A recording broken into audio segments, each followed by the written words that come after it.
Θεσβήτης Ηλίας, ο σημαντικότερος προφήτης του Θεού που έδρασε μετά το 900 π.Χ., κατέβασε φωτιά εξ ουρανού, ανέστησε το γιο χήρας στα Σαρεπτά. Στο όρος Χορίβ είδε όσο ανθρωπίνος δυνατό το Θεό.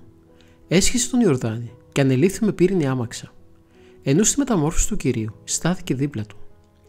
Όλα αυτά δείχνουν με πόσο ζήλο υπηρέτησε ο προφήτης στο Θεό. Ο προφήτης Ηλίας, χωρίς να γράψει κάτι, είναι ο προφήτης που είναι παρόν στην Παλαιά και στην Καινή Διαθήκη. Θα ασχοληθούμε με ένα περιστατικό της ζωής του, που είναι ο τύπος των Εσχάτων. Βοηθός μας, ο μακαριστός Αρχιμανδρίτης Αθανάσιος Μυτιληναίος, ηγούμενος της Μονής Αγίου Δημητρίου Στομίου, ένθεος κήρυκας και φωτιστής των Λαρισαίων, το έργο του οποίου διασώζεται εις το διηνικές μέσω του διαδικτύου. Η ιστορική πορεία Ισραήλ και Ελλήνων. Λέει ο Απόστολος Παύλος ότι ο Θεός έχει ορίσει τα σύνορα και το πόσο καιρό θα ζήσει κάθε λαός. Ο Ισραήλ ήταν λαός αγαπημένος, ξεχωριστός και ο Θεός πολλές φορές τον προστάτευε. Την εποχή όμως του προφήτη, το βασίλειο του Ισραήλ αποστάτησε από το Θεό. Βασιλιάς τότε ήταν ο Αχάβ, υποχείριο της ειδωλολάτρισσας συζύγου του, η Εζάβελ. Γρήγορα εξαιτίας αυτής η θεία λατρεία κυνηγήθηκε, ενώ εισήχθη η λατρεία ειδόλων. Τότε εμφανίζεται στο βασιλιά ο ζηλωτής προφήτης Ηλίας, ανακοινώνοντας φοβερό θείο μήνυμα. Συνεχής ανομβρία, τιμωρία του Θεού για την αποστασία του λαού και του ίδιου. Τα λόγια του ήταν η κρίση του Θεού για την αποστασία των Ισραηλιτών. Ο Θεός μέσω προφητών αναφέρεται στο μέλλον διάφορων λαών, κατευθύνοντας τις τύχες τους, όπως ο Δανιήλ προφήτευσε τη νίκη των Ελλήνων κατά των Περσών. Ούτε λοιπόν οι Έλληνες βγαίνουμε εκτός του θείου σχεδίου. Πόσο μάλλον αφού δεχτήκαμε το Ευαγγέλιο από τους πρώτους. Όμως, μήπως η πατρίδα μας ζει πολιτευόμενη στα χνάρια του Ισραήλ, και όσοι δεινά επήλθαν, πού οφείλονται? Μήπως επίκειται συρρίκνωση έθνους και κράτους? Στο πρώτο ερώτημα, απαντήσαμε μόνοι μας. Πόσα παιδιά πια γεννιούνται στη ρητιδιασμένη πρόωρα γερασμένη Ελλάδα? Όσο για τα σύνορά μας, τίποτα μετάθετο και σίγουρο. Ακόμη, υφιστάμενη τεράστια κοινωνικο-οικονομική κρίση, αναλογιστήκαμε την αφετηρία της. Αποστατούμε. Η αθεία είναι πραγματικότητα εδώ που αναπτύχθηκε η Ορθοδοξία. Ζούμε παράλληλες ημέρες με την εποχή που ο προφήτης ελέγχει.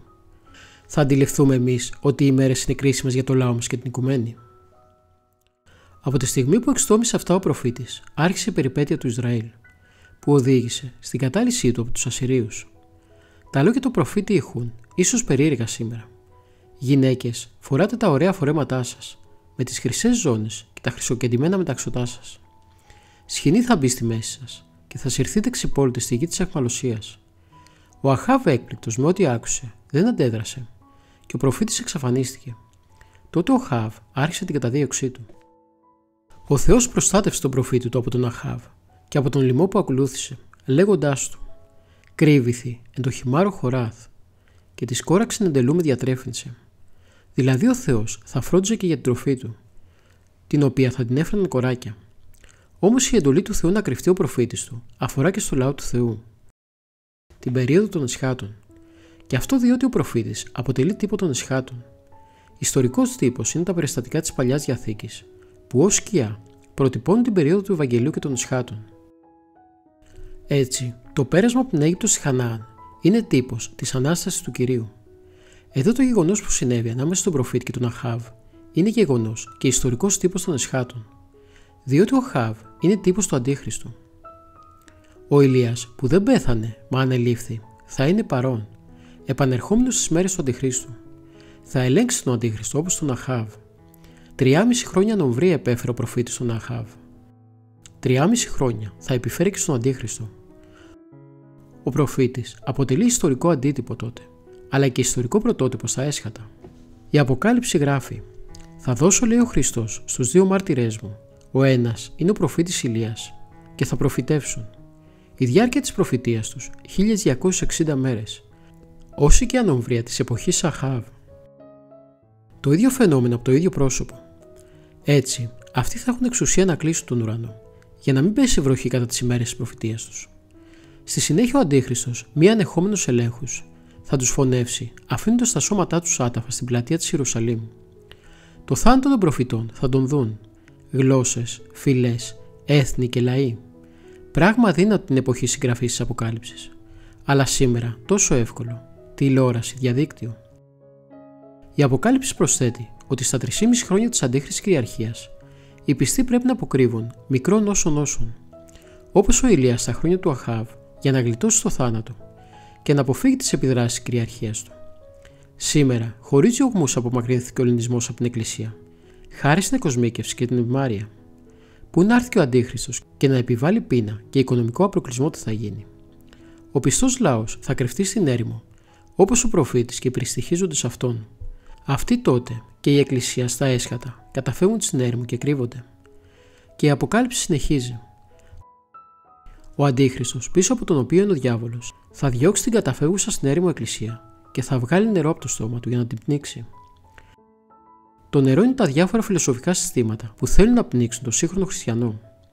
Σαν κάποιος να μας δίνει φαγητό, υπό τον όρο να ακολουθήσουμε το κοινωνικό, οικονομικό ή αιρετικό σύστημα που αυτός προσφέρει. Κάτι ανάλογο με τα πουλημένα πρωτοτόκια του Ισάβ έναντι πινακίου φακής. Όσοι δεχτούν την προσφορά θα χαθούν. Πάντως ο Θεός θα βοηθήσει τη διωκόμενη Εκκλησία του, όπως βοήθησε τον Περιούσιο πάλε ποτέ λαό του στη διάβαση της Ερυθράς θάλασσας, ώστε να διαφυλαχτεί ο Ισραήλ και να καταποντιστούν οι διώκτες του. Ή όπως έκανε το μάνα στο Σίνα και με τον τροφοδότη κόρακα του προφήτη Ηλία. Με το τελευταίο μάλιστα, γνωρίζοντας ότι τα κοράκια είναι σαρκοφάγα, τονίζεται το θαύμα, διότι αυτά σε περίοδο λοιμού δεν τρώνε την τροφή, αλλά τη φέρνουν στον προφήτη. Ο προφήτης θα καταδείξει τον Αντίχριστο ελέγχοντάς τον, όπως τον Αχάβ. Λέει η Αποκάλυψη ότι όταν οι ακολουθούντες τον Αντίχριστο σε 3,5 μέρες δουν τον Ηλία αναστημένο να ανεβαίνει στον ουρανό, θα τους πιάσει τρόμος. Αλλά εάν για αυτούς ο Ηλίας θα είναι φοβερός, για τους δικαίους θα είναι ευλογία. Την ελπιδοφόρα χαρά που σκορπούσε ο προφήτης Ηλίας στους δικαίους της εποχής του, θα σκορπίσει και στους δικαίους των εσχάτων και σε όλους όσους αναστηθούν.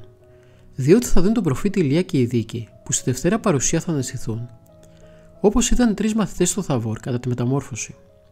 Τότε χαρούμενα θα φωνάξουν: «Ιδού ο Θεός ημών, εφό ελπίζομεν και αγαλιόμεθα και σώσει μας».